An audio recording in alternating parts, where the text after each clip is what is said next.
Welcome to Wake Up Excited. In this episode, I talk with Marc Thiele. Marc is the organizer of the Fantastic Beyond Tellerrand Conference that happens every year in Germany. I just got back from his event in Berlin, and I really feel like Beyond Tellerrand should be on every creative person's bucket list. The show is exceptional and balances practical knowledge with diverse creative inspiration. The curation, care, craft, and effort that Marc puts into each show is so abundantly clear, and everyone has a great time as a result. Marc's conference holds a special place in my heart because back in 2013, I introduced atomic design to the world at Beyond Tellerrand.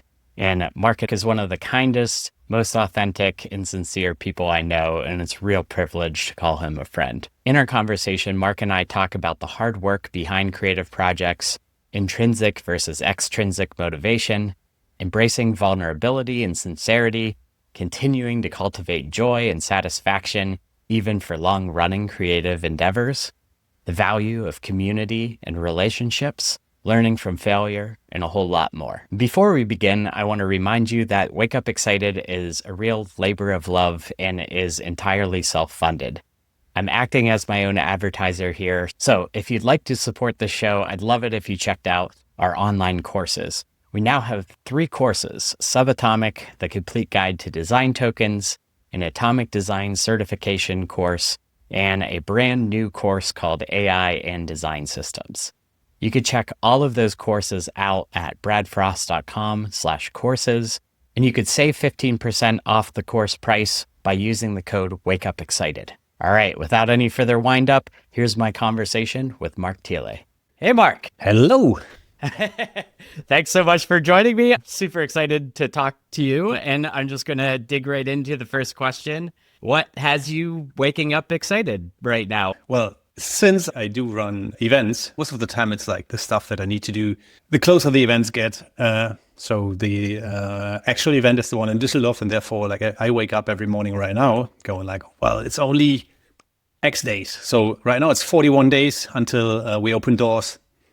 And now the final bits and pieces are usually the most fun because then ticket sales are going and you work on all the little bits and pieces that make such an event unique and special for everybody coming. Beautiful. So it's like you're waking up and you're just like go mode, like straight into the work that you know you need to do. But do you feel like it's exciting versus I must, like? I guess depends. There's the must and want. Yeah. Like with all things, true. Yeah, the fun things I'm talking about are the things that usually keep me doing this kind of stuff, and the must things that you were talking about are those that need to be done in order to run such events, like collecting money from sponsors, speaking on social media to get the word out about the event, which used to be fun as well, but right now it is not anymore because like everything is like so fragmented and difficult with all the algorithms that you need to serve in order to get seen. So these are the things that are a bit hard and a bit chewy these days. Melissa read a book when I'm going to have to hunt this down because I feel like I've really internalized it.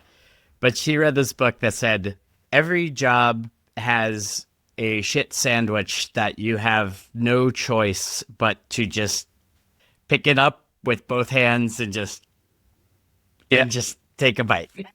Exactly. Just like you have no choice. And like and that's true for Beyonce, that's true for like anyone that you think like just has this magnificent life. Like they all have their versions of absolutely having to do this dance and do these just kind of chores or things that aren't exactly part of the passion of what totally you do true. for work. The problem that we have here is that we these days are very good in like trying to fool ourselves that everything we see on Instagram, all those shiny bits, are the only things that matter and that are the only things that exist for stuff like this, right? But it's not true. As we all know, it's never just like sunshine and honey, and it's also like the bitter stuff that you have to do and the dark sides and the dark moments you have at home, planning your stuff and like constantly asking and questioning yourself about things you do. Imposter syndrome is one key word, right? So like when you go like, well, I just run this bloody event, or why is it like special for anyone, you know? Yeah, I just had a conversation with a good friend. You must know him as well, Bastian Allgeier from who runs Kirby, and he's just preparing Oh, a yeah. talk.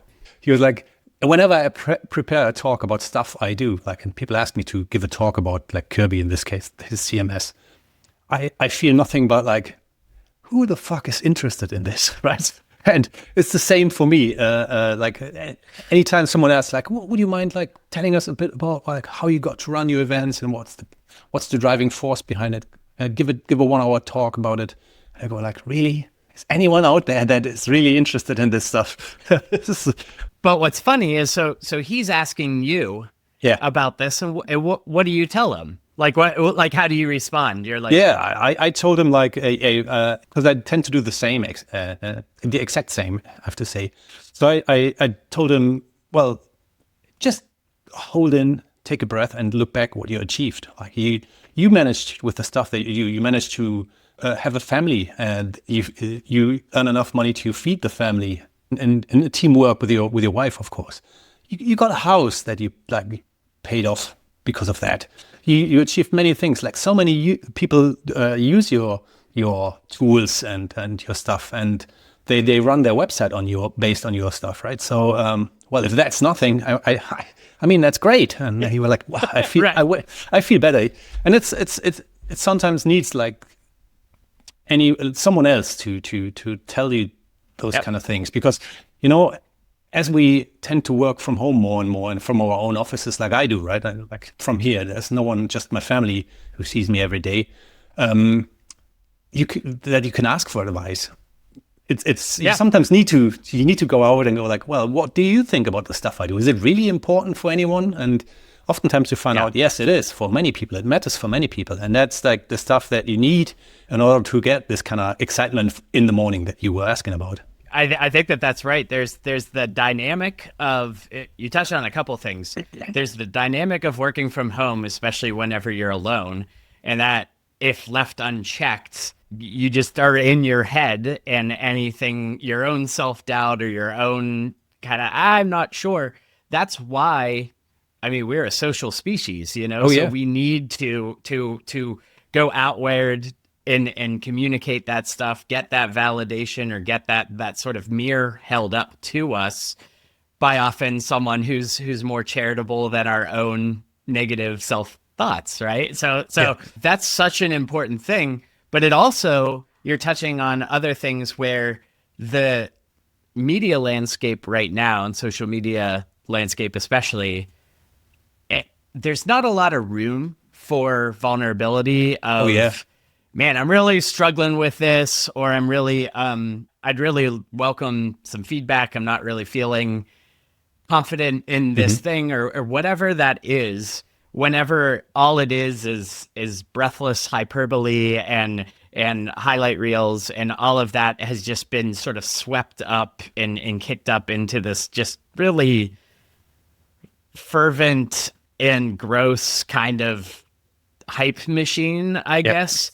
There's not a lot of room for that real and authentic vulnerability, or to have like real connections where you're able to kind of do that person to person work of validating each other and building ideas and having like real conversations. Like at one point in time, there was a moment where we could actually do that there, where it felt like the terrain was less noisy. If you just take from now, you go, let's say like 10, maybe 15 years backwards, when forums still were like a big thing, they lived off those people asking like, well, here's a question I have no answer to. Can anyone help me? Blah, blah, blah. So, and that's where everybody like was so happy to help. And that showed a lot of like courage to say, I don't know this. Can anyone help me? But it was fantastic. I love the idea for that, like the way forums work back then.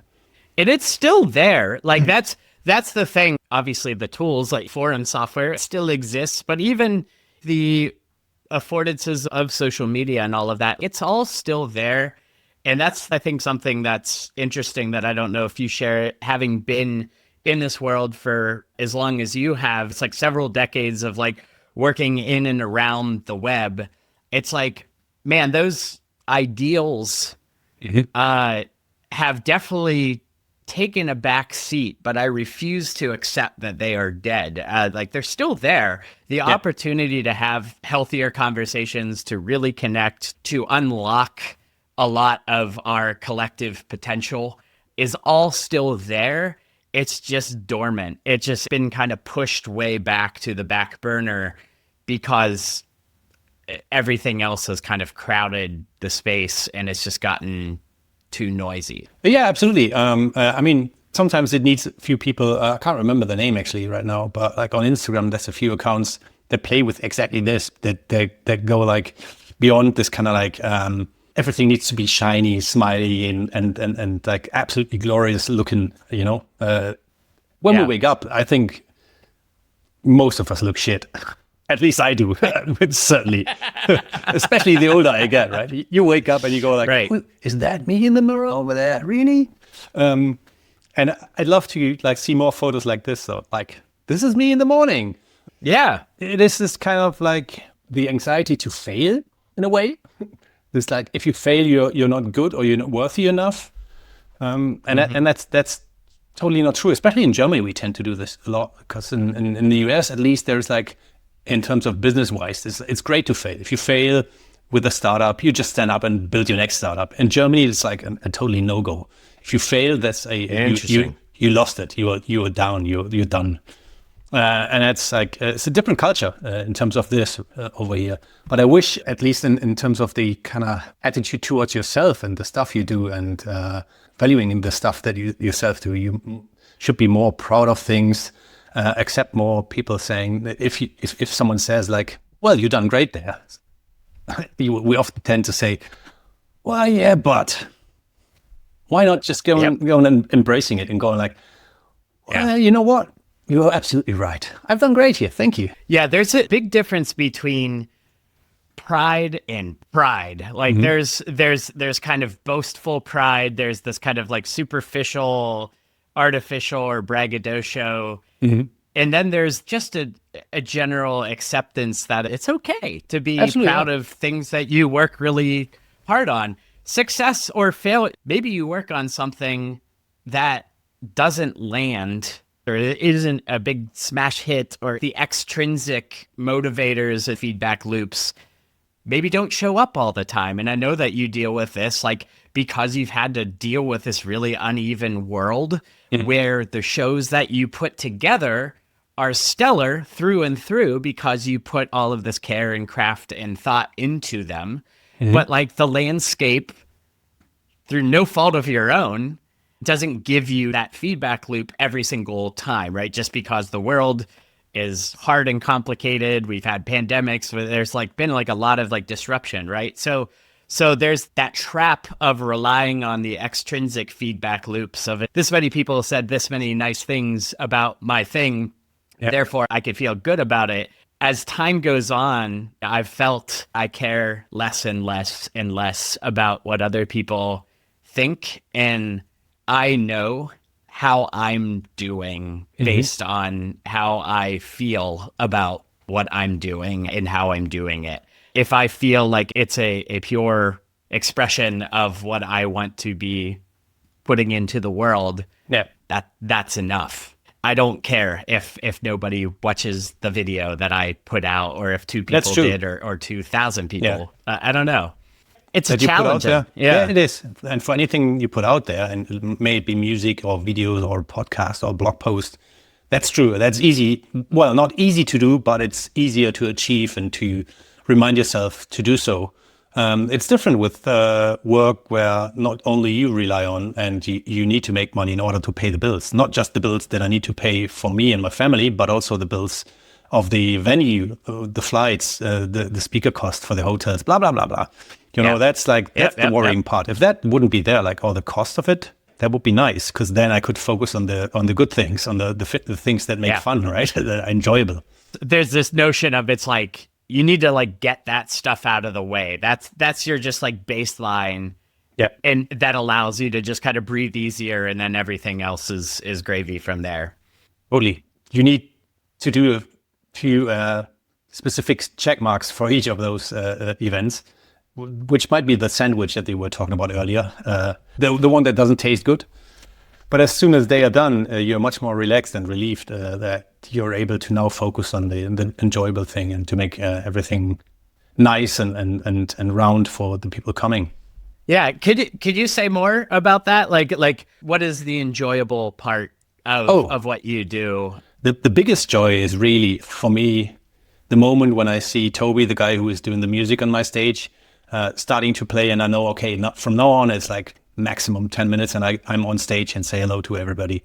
And you're like backstage with this excitement and behind the curtain, right? You're just waiting for it, like, and then it grows and grows to a point where I sometimes start crying, and I just stand there and need to but it's happy crying, right? It's not like any like stressful crying, oh, I need to go on stage or anything.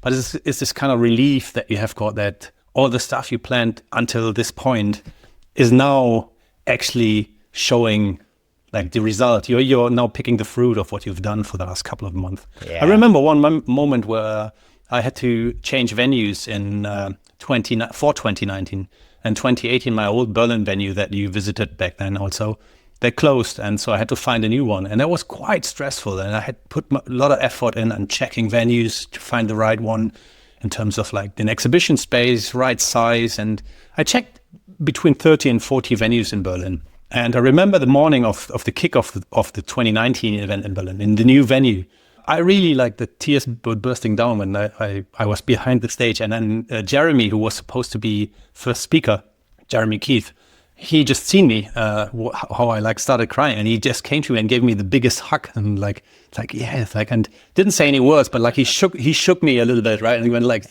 come on, we're doing it. And it was like such a fantastic, memorable moment. And that's what I mean. It's kind of like, it oftentimes doesn't need words. It's just like this kind of like, moment where, and it's fantastic. And you go on stage and then people cheer and applaud you, and they are full of excitement for the next couple of days, and they want to know what's happening now, right? So this is fantastic. It's the stuff that really energizes me and keeps me going and keeps me doing this kind of stuff. Sometimes I need to remind myself of some of those moments in order to get stuff done that I don't like to that I don't like to get done. Yeah, and that's how it goes, right? Like that's how it goes in all aspects of life. Is that not every moment is bliss, is transcendence, is this surreal out of body experience or this super emotional experience.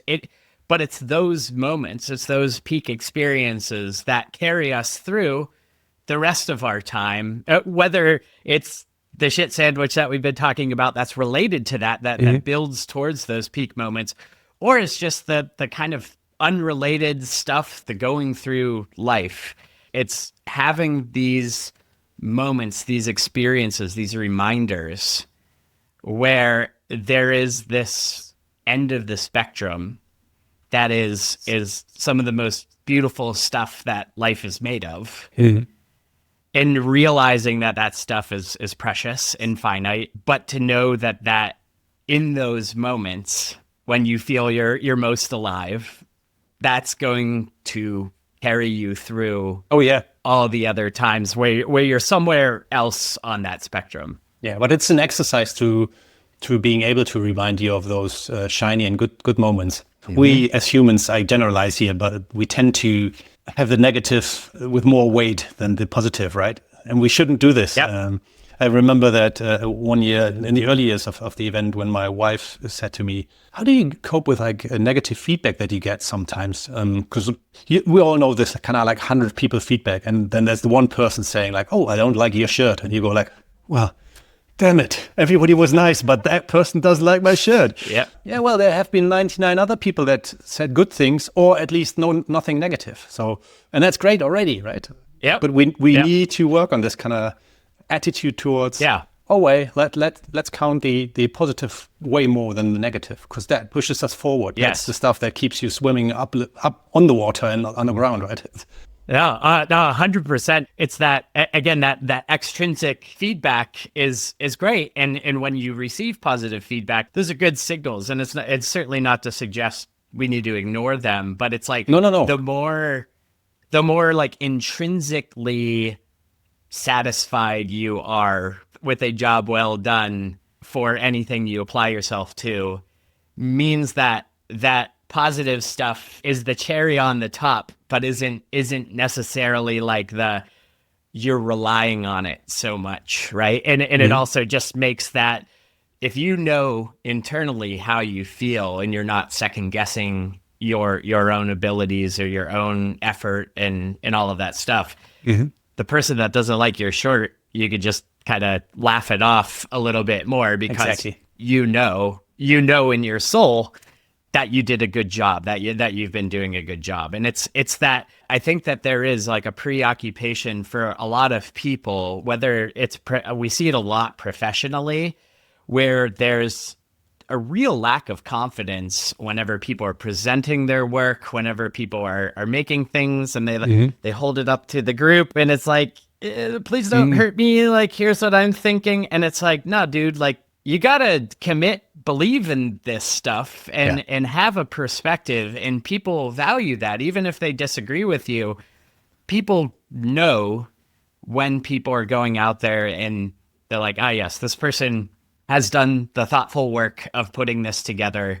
They have considered these things. And even if I disagree with them, I appreciate their perspective and ability to present their truth, right? Absolutely, and that's I think like one of the best things about groups of people working together on something is that you're able to explore that together.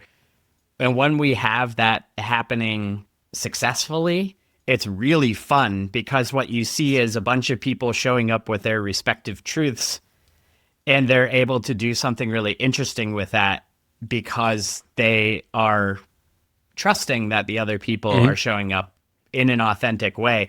It's whenever there's that, again, that hyper awareness or over focus on the other people and their reaction to it, and they're either trying to impress too much, or they're trying to hedge, or they're trying to do whatever. And I'm not suggesting like you go out there and be like a brazen asshole and say like this is the best gift to the world. Thank you. That was perfect. Well timed, computer. There's really something to, I think, that authenticity and that not over dialing on the extrinsic motivators. Do you know of any kind of like exercises or anything where you can think of where people could learn or like exercises this in order to get more confidence in their own work? Or is it just like, well, go out and show your work more often, to stand in for it, to learn about like how you receive feedback and how you read the feedback you receive? That's a good question. I mean, I think so much of it has to do with practice, but also just kind of an intentionality to it all. And it's not just like in the workplace. It's like, I mean, you know this, like going to your kids' events, right?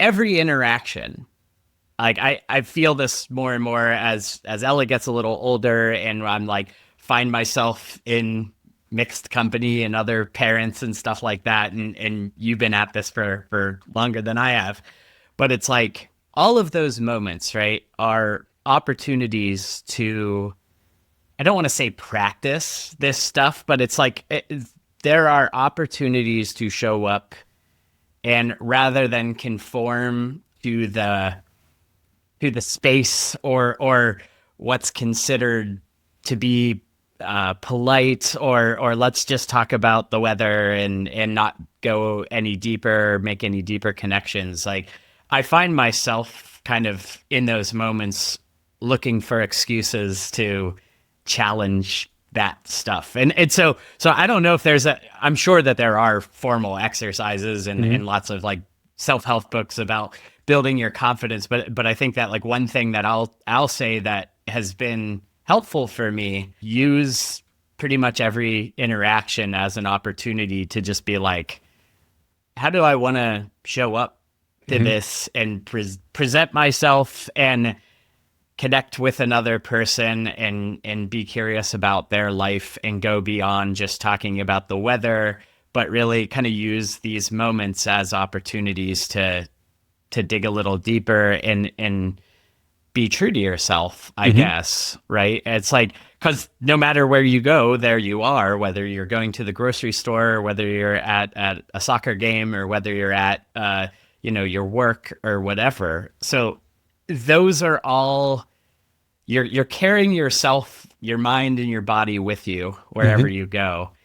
And so every environment change, every conversation, every interaction is an opportunity to like apply yourself and show up as yourself. And you could cultivate an awareness of that. I don't know how one goes about that necessarily, but like that's kind of where I have landed. How have you thought about that, or do you think about that, and how do you like show up and engage in those like just kind of regular life things? The longer you conferences, the longer you experience this kind of stuff, the more you get used to it, and the more you are trained in a way, right? Like so, and oftentimes now is that I try to imagine a situation that's going to happen if I know I'm going to a certain event of my kids, and then I'm prepared, and I just play with it these days. Actually, I sometimes actually really play with it and go like, oh, okay, I tried this way. I actually embrace this kind of moments where the typical question would be sometimes, oh, you've got long hair, metal, right? Metal, huh? And you go like, well, yes, but not just. But it's like, people need their drawers. They need this kind of boxes they put you into, and then because they want to categorize you, right? Like they were like, oh, dude, long hair, bit of a how do you say, like hippie-esque, like a look and feel. Oh, must be metal, I guess. So they put you in this kind of box. It's so hard to get out there. I had it all my life because I have long hair since I'm 14 or 15. So well, you get used to this kind of stuff, and oftentimes it's now my task and my playful thing that I want to get out of this box. Okay, this person has put me into this box. How can I get out of there? And then you start the conversation, and you find out like, okay, you need to pull this and that trigger with this person, and the button, push this button, and now then they go like, well, oh, you also listen to funk, really? I didn't think of that. That is exactly the same with your business life. When I was doing like freelancing stuff, still next to the events I used to run in the early 2000s. The first couple of meetings I had with people were quite exhausting because I came in and they were like, it's not the typical professional, right? So you have got this meeting in front of like sometimes 4 people, sometimes more, and they were waiting for you to give the pitch, and you were like, okay. You sat down, and then oftentimes it went from who's this long-haired dude to something when they went like, does he have any expertise?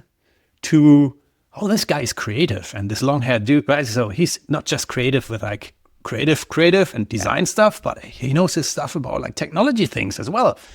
And quickly you became not just like this long-haired dude who showed up there and who seems to be very professional, because I didn't show up in a suit. I never owned one really. So I always came as I am, and I thought like the people want to hire me for the stuff I do and I create, and not for the person I look like or I pretend to be.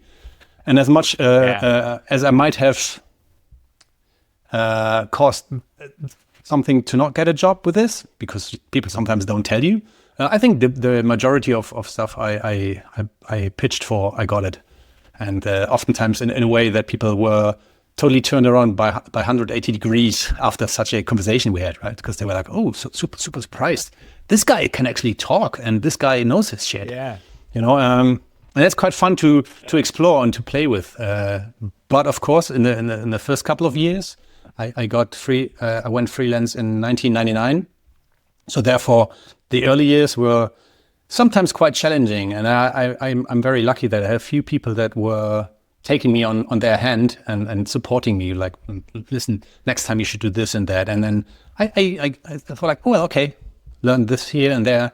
But I never, and I'm knocking on wood here, because I think a lot of people have to, but I never had to pretend to be someone else. I always came as as who I am, never had to fake it. And I think that that's beautiful, because like what you're describing is one, you're challenging people's assumptions and forcing them to reconcile in their own heads with those assumptions. And I think that that's really great too. Yeah, it's like if you're able to transcend boxes and you don't fit into those, like you kind of short circuit the default mode network of you look at a person, they take a shortcut, long hair, metal guy, got it, done, one dimensional kind of, understanding. Exactly. And they take that shortcut, and if you don't play with it, if you don't lean into it, then that's what they're going to walk away with. But so there's an opportunity, and I'm hearing you say this, that it's like you're like leaning in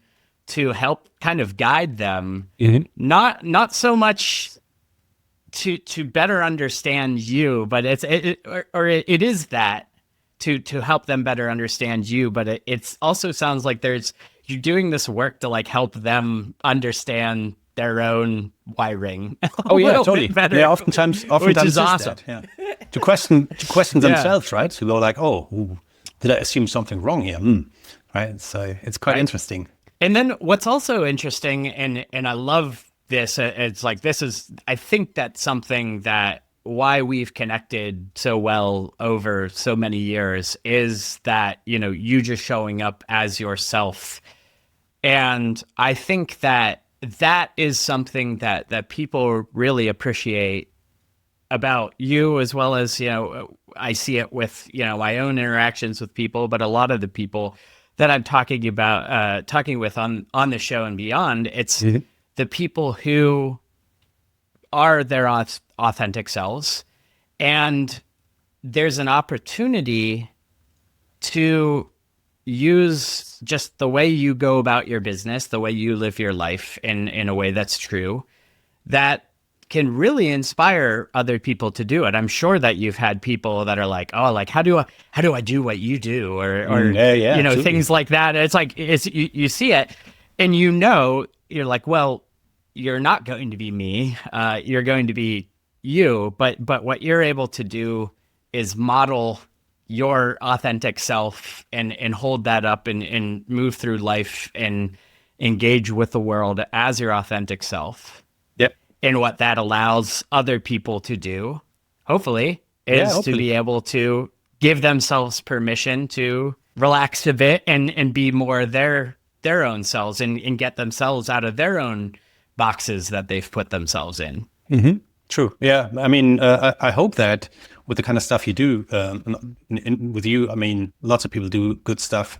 As we, like you and I and other people that we know from the industry, that we, it's a big word, but like kind of being a role model for other people without wanting to be, like, without putting it myself out as a role model and saying like, well, look, if you do stuff like I do, then you will be successful, because that's not true. That's definitely not true. So a lot of things that have to play together in order to achieve what you want to achieve. And then I think my key to recognize some of the things that I've done good is like that I am from time to time sitting down and reflect on the last couple of months, years, a certain amount of time to look, what have I done? Was it good? Was it bad? Is it what I want to do still? This reflecting moments, right? And I think that helps to then look also into the future to think about, what do I need or want to change? And is it worth to change myself or the stuff that I do towards something in order to achieve what I want to achieve? Or is it like something I don't want to play with anymore, right? And that's sometimes the kind of stuff that I ask myself. And again, I just can speak about the events I run, where I go like, well, is it just like the bitter and sour sandwiches I have to eat, or is there still some good tasting ones in between of that? Sure. And that's an important skill to develop as well, is that level of self-reflection and self-awareness, and realizing that, the landscape and the things that you've put together close to 2 decades ago is not the same world. It's not the same landscape. No. You're in a different phase of life. Everything has changed. And so you must confront that when people get too precious about trying to hang on to something in the past. They do a disservice to themselves, because there are many opportunities in the present and in the future that we tend to like if we're holding on too tightly to things in the past, that we can't let it go. And that's where you get into these things where you're like, oh no, I overstayed my welcome here, or I should have been doing this other thing, and I haven't, because I've been hoping that other thing was going to come back, and it's clear now that it's not, right? Yeah. Oh yeah, it is hard, and it sometimes, especially if you then, which I didn't have to up to now, realize, oh, it's better to stop something than to keep going, because it's not fulfilling anymore, or it's not enjoyable anymore, or for whatever reason you decide to stop something.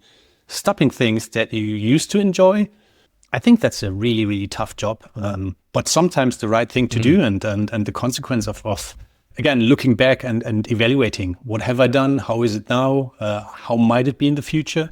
And sometimes maybe you don't need to completely stop something, but you might want to stop it for a while and then scale it down again, right? And go, okay, I start smaller again and see if I find the joy that I had again. I think that's beautiful. And I think that's really well said, in that it is hard work to do that, because when we do things in a certain season of life or whatever, and this is the thing that's getting you, waking up excited, and in that moment in time, to assume that that's a forever thing is of course, a dangerous assumption, right? And again, there's that kind of hope that we hope we can rekindle that, and maybe we can. And a lot of it is worth that hard work of evaluating, like what about it is not turning me on anymore, or why am I not jumping out of bed excited about sinking my teeth into these things? Yep. And maybe it's just that your passions and enthusiasms have shifted and changed, or maybe it's that shit sandwich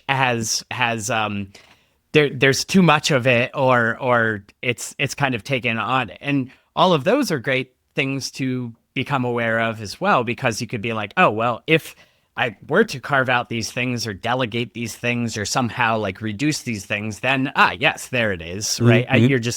It's that honing, it's that constant self-evaluation of, it's like, are these things serving me? Are they exciting? Is it just wrapped in a bunch of other stuff that can I chip away at that extra stuff and get closer to the essence, and that's the happy place? I don't know. But I love how you said it. It's hard work to do that. The truth is so much more complicated than that. Yeah. And that's again, coming back to the stuff we were talking about earlier, social media. It's also playing into this, I call it new attitude of just having black or white to decide for, or black or white to if there's a decision, as you just said, it's not just yes or no all the time, right? Sometimes it's like yes, but, and then you have to look into like, it's a yes, but, and then the stuff that tends towards the no, what is it? And why is it there? And how can I maybe get rid of it or change it, or have someone else taken over the bits that make me say, no, I don't want it anymore. Maybe that's a person that can help you and does this with joy, right? Like the stuff that you don't want to do. So, and then you hire someone, right, that does your bookkeeping or your social media stuff or whatever.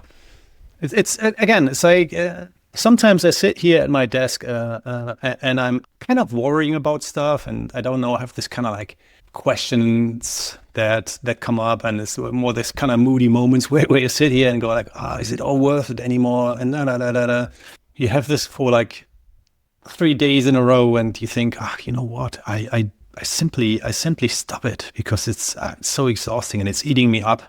And then there's the one light moment again where you meet someone in Düsseldorf, not far from here, at this like creative morning, and they're like, you know what I always wanted to say, you brought so much light to my life last year when you did this one talk, blah blah, and you invited, and then all of a sudden these like 3 last days where you were down to shits here, right? And you went like, oh fuck, I don't like to do what I.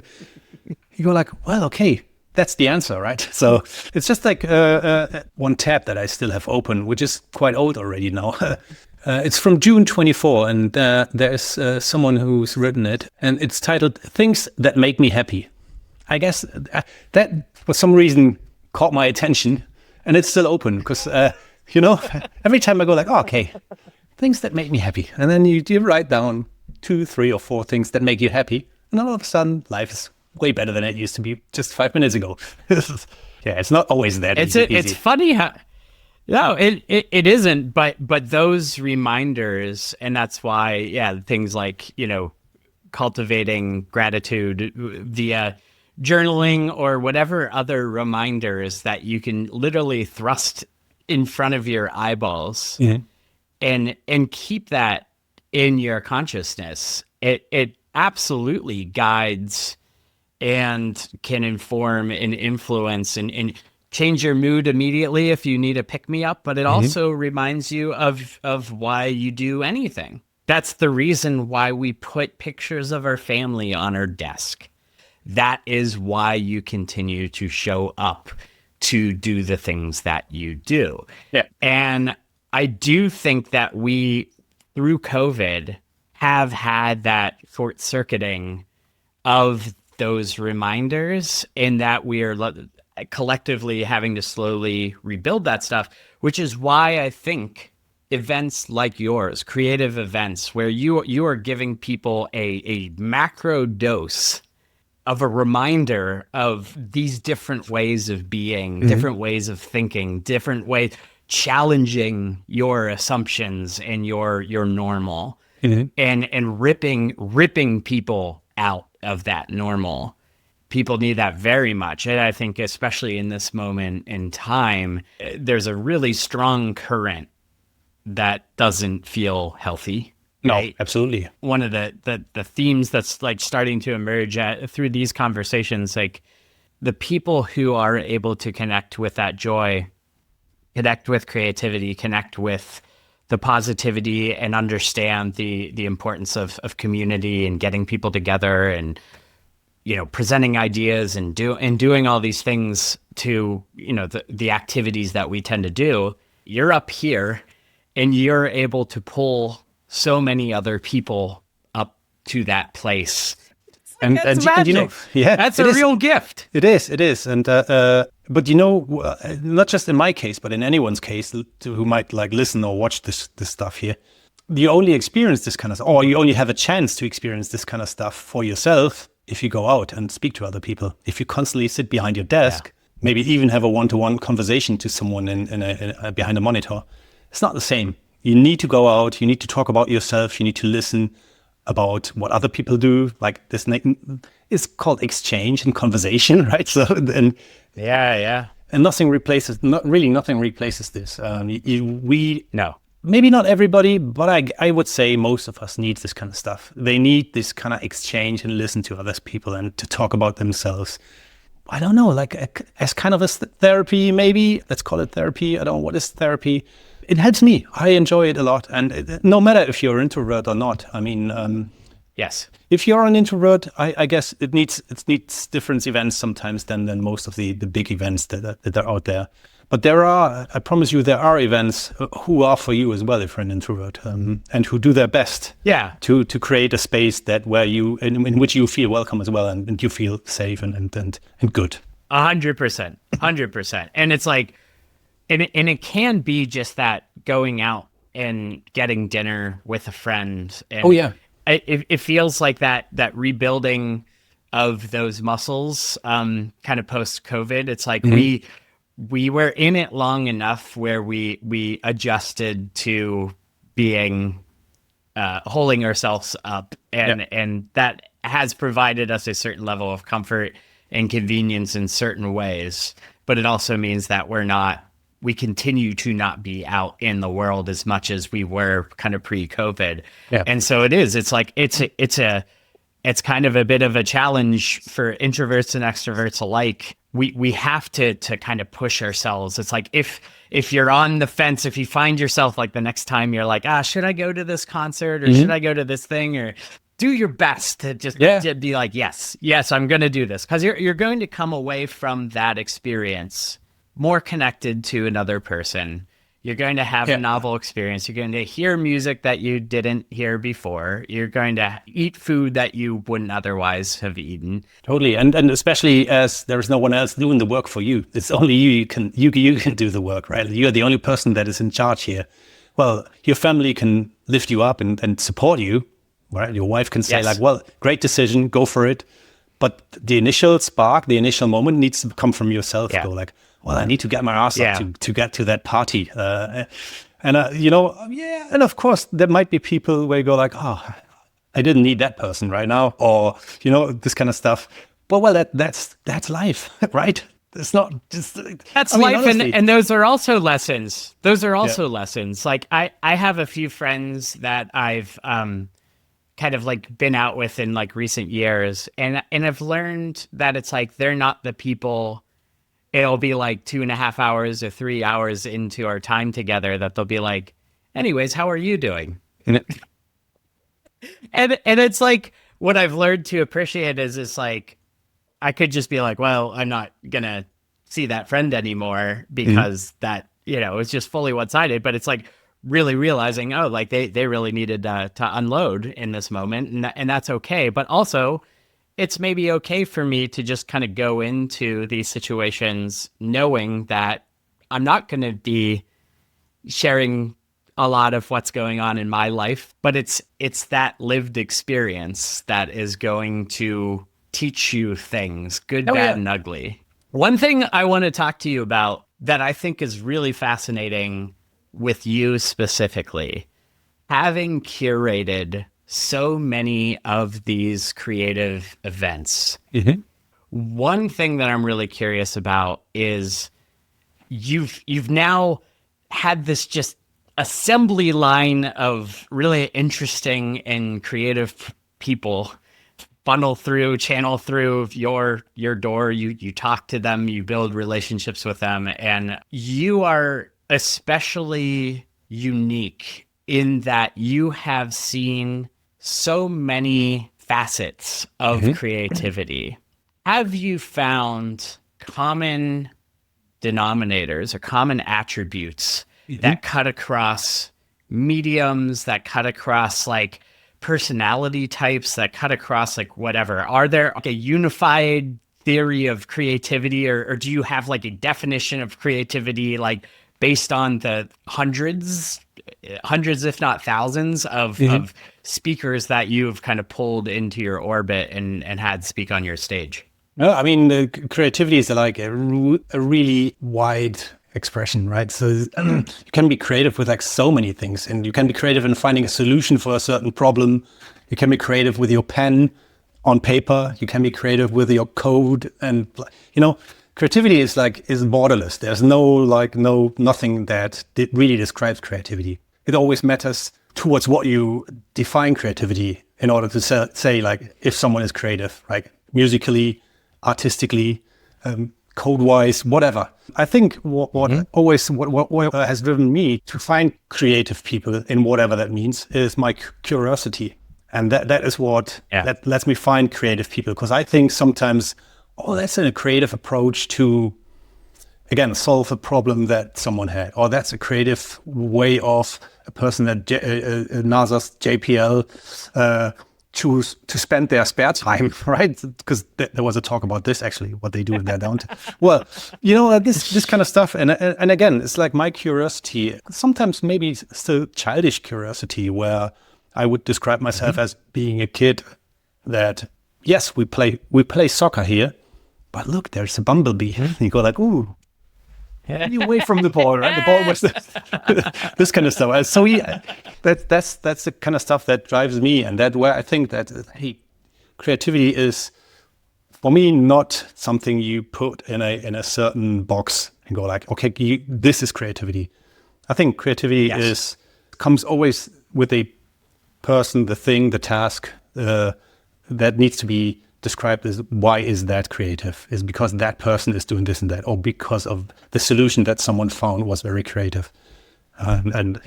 That's my kind of definition. So that's why I think the kind of Beyond Tellerrand idea that I've got with my event is mainly about creativity, right? And And again, then that doesn't matter if it's someone talking about web performance, because that's creative as well, right? Finding solutions, right? Yeah. Or Yes. about like how they draw postcards for to annoy other people, or like doesn't matter really. Mr. Bingo. Yeah. Love that guy. But I love that. And that's through all these people, whether you're talking with a web performance engineer or an illustrator or a movie maker or a astrophysicist or someone who's working for NASA. It's this like curiosity, novel thought process and trying to solve problems or express themselves in a way that is unique. Yes, absolutely. And that's why it is sometimes so hard to sell what I do or what I try to sell with my event. Because if you are leading a team or a boss of a company, and someone comes and says, "I want to go to this event," and it's very hard to describe what will you get out of that, right? And Yes. it's quite soft in a way, but Yes. I always try to think of something that John, a good friend of mine, once said when he said, like, what would those people pay for having their employees being energized and inspired after such an event and coming back to work and going like, wow, that was great. Now let's do something, right? So this kind of stuff. Yes. I think it's you can't pay that with money really. And that's my hope for the outcome of such an event like mine. Not just talking about my event, but events like that, right?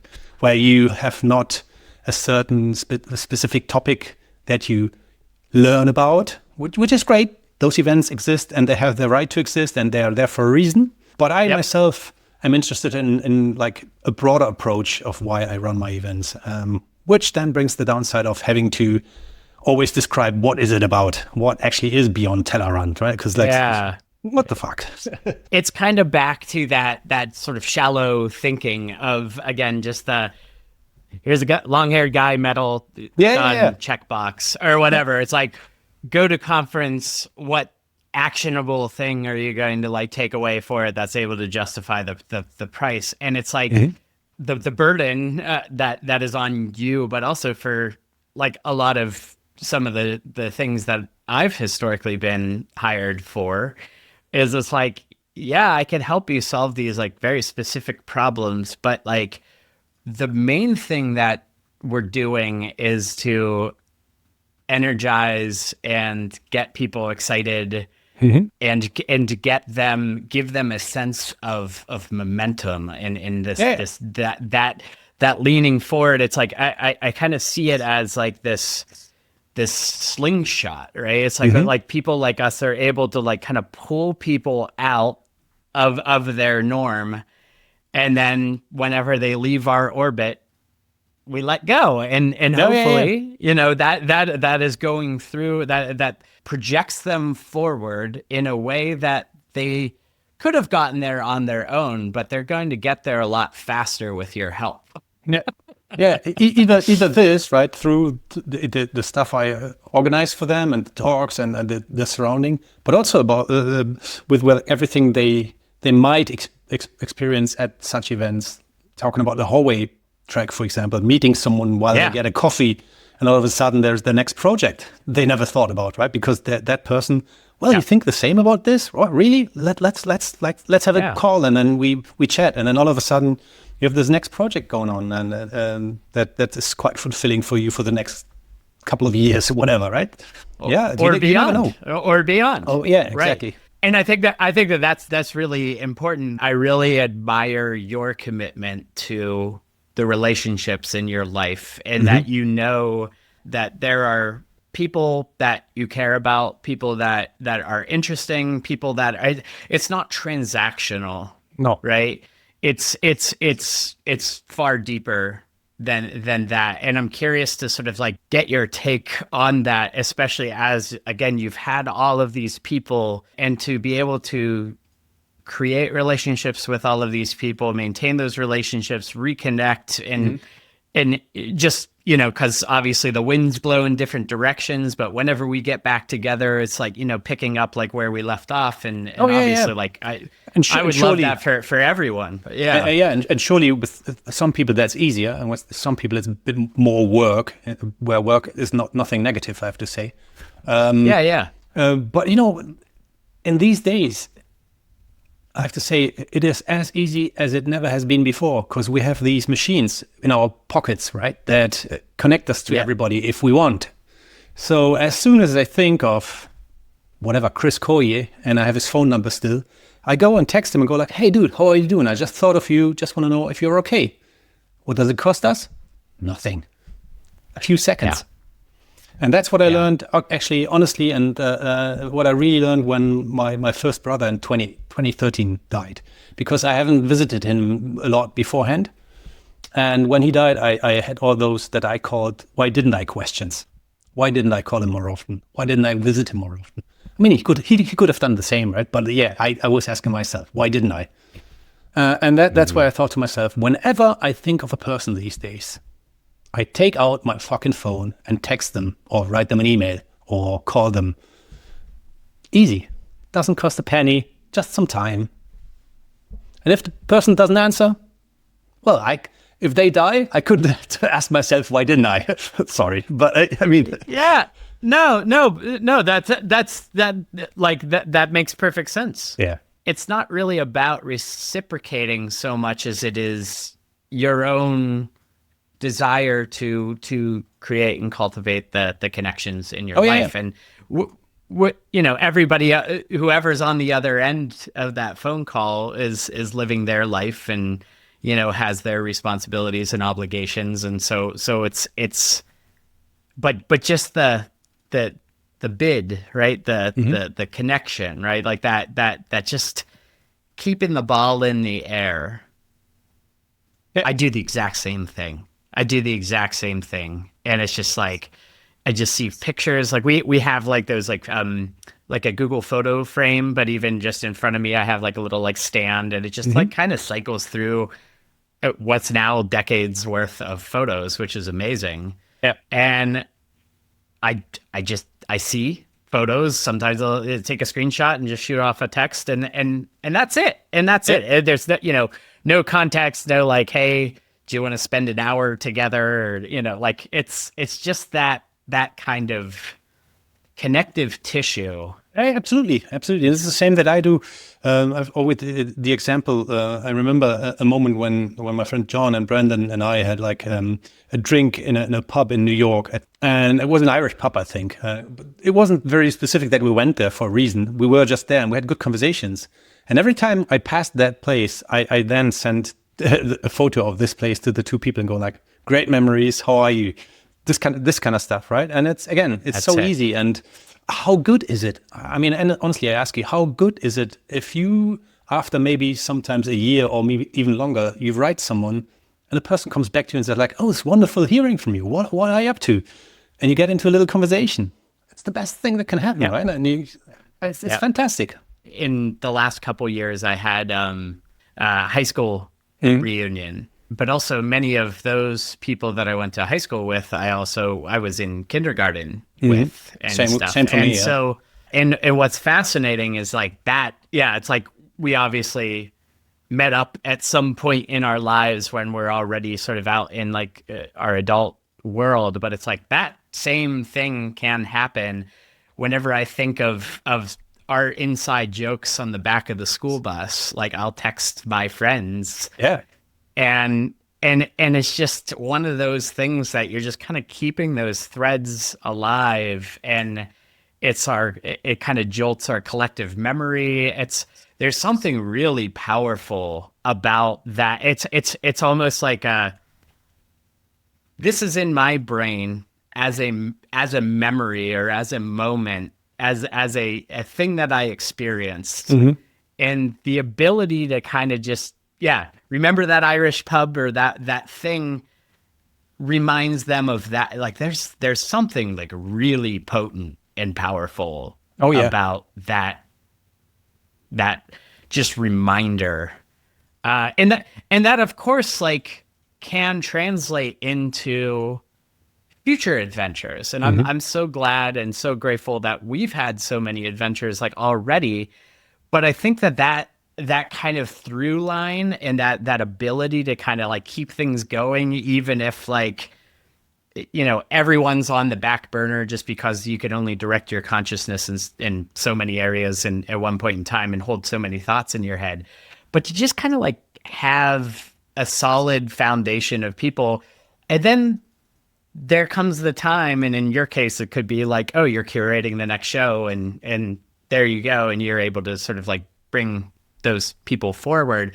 But there's something really interesting about these chapters in life, and sometimes you're aligned and we find ourselves in a pub together, and then there's years that we're not, but that also doesn't rule out the opportunity to be in a similar situation again, or a different situation again, right? Yeah. It's like it's that ability to cultivate friendships and relationships where it's not transactional.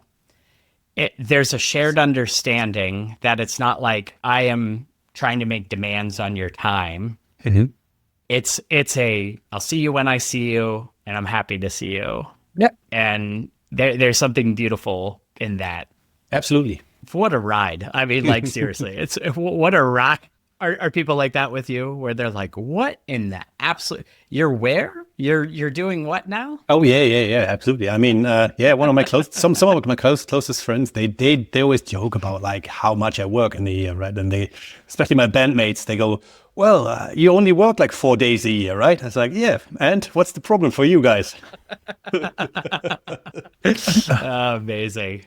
It is really something else, but it does, there's a lot of work that goes into it, but it feels like if you were to call it work, right? Like that work that we were just talking about, or like shooting off a text or an email or something like that, that is technically work, I suppose. It's labor to do that or whatever. And that's actually a really good aspect of what we haven't spoken about, because in both our cases, we have got family that support what we do in a way. And even by just being okay with what we do, like they supported it enough, right, already. Sure. Yeah. And I think that's one of the hardest tasks that another part of the family has to learn, that even though you sometimes go into a pub with someone like you, for example, or having dinner with someone that I know who spoke or who might speak at my event soon, even that, I enjoy that, and that's like kind of enjoyable and great times and having a jolly. It still is kind of work as well, right? So I still have my work hat on here, because I need to speak to you about the next show where I want you to be on my stage, and what are you going to talk about, this kind of stuff. So so it doesn't mean just because I really, really, really am so privileged to being able to enjoy what I do in these moments, it's still work. And it also still wears me out in a different way, maybe, than someone is worn out with something that they don't like to do and working in a big factory and getting dirty and being exhausted, like from their body, like really in the evening, right? So again, I get that. And I get really that this is a really, really, really big privilege, which I had to learn that it is, because I don't know other. I always have been my own boss. Again, it still is work, a different kind of work, but it is. Is it fair to say that it's like the work is a natural extension of how you are, right? Yes. And I think that's the important lesson there. Is like, if you can figure out that formula, that you can show up as your authentic self. Yes. You can do activities, cultivate relationships, do things that are fun, enjoyable, energizing. You would do them anyway, even if money weren't an issue. If you could somehow translate that in an interesting way into, this is also just how I happen to make money. Yeah, that's a really great place to be, and absolutely, it is truly a privilege. But it's also not a privilege that is reserved for people like us. I think in my heart that it really does involve giving yourself permission to transcend those boxes. I think a lot of people shrink themselves. And I was just like talking about this on the Smashing podcast, where it's like people are trying to, and it's hard because it's like, yeah, the market is hard and you're trying to find jobs, or there's these things and there's these expectations and there's these things that have these borders and these boundaries. And then there's people like us who don't abide by those boundaries. And people will say, oh, those are unique, or they're able to do this, but I'm not. Mm-hmm. And I challenge that. I think that everyone, it's hard work to get to that place. It requires a lot of guts. But at the same time, like, this is attainable, especially now. I mean, like, we're talking to each other. You're in Germany. I'm in Pittsburgh. We've got more gear than most people, I probably, as far as like audio video equipment goes. But it's like the materials to be able to exercise your own path. And at this point feels like a bit of more the giving yourself permission to contemplate it and maybe even act on it. It's like, what does your version of that look like? And I think it's available to a lot of people. And that's where kind of fun and exciting and novel things happen versus like the going through these motions for this company over here. And hopefully you enjoy that or whatever. But there's likely bits of you that don't fit into that box. And maybe there are opportunities to explore the fuller version of yourself. I could understand and appreciate how it's like, yeah, you got to pay the bills, and that's a viable way to do that for a lot of people. But my concern is that they leave the other parts of them on the cutting room floor. I think that there's just like so many opportunities to realize that, and people like us are able to kind of help, like you said earlier, like be a role model for people to look inward and say, not how do I do exactly what Marc does? No. But it's like, maybe like there are ways for me to say like, like I'm really interested in that. And I've always wanted to do something about X, Y, or Z. Yeah. And and I see Marc doing that, and maybe I should give that a shot. Yeah. Like I think that's really inspiring. It's really cool. Totally. I thank you so much for talking, because it's like you exist in the world in a certain way. You're showing up in a certain way. You know you're unique, but you're also aware that your uniqueness is not off limits to other people. And I really appreciate that about you. It's like it just comes across like loud and clear. Thank you very much. So it's very kind of you. Yeah. But the only other structured question on this entire show is, what music do you want more people to know about? What music should people hear? That's a tough one. That's a really tough one. It is. Might sound stupid, and maybe a lot of other people already said the same, but I'd encourage you to open the box that you are usually in and listen to music that you don't usually listen to. Because it might not be a full album catching you, but the one or other tune that you dive into, and all of a sudden you explore an artist or a band or an orchestra where you usually say like, classic music? Nah, that's not my cup of tea. But there's this one song that I really like, right? So I just can encourage everybody to also there look beyond their own plate, the Tellerrand, and listen to other music than what you usually listen to. If you're usually like majority of music you listen to is hip hop, maybe try some metal or try some classical stuff, and vice versa. I think you can only benefit from that, because there's like so many really good music in all of the genres, that you are not limited to a certain subject, in my opinion. Yeah, it's beautiful. Yeah, it's the boxes. It's the transcending your own. This is what good music is. Yeah. It's not a genre that's good music for me. No. Really not. And also, rarely there's bands I tend to listen to more, yes, or artists that listen to more, but it's not a specific thing. It's like it really has no boundaries. Music is a general great thing. And when you look at the music, so much of people's baggage around music is around the culture around it, or again the stereotypes, the long hair equals metal, and just kind of that really naive or one-dimensional or shallow interpretation of it.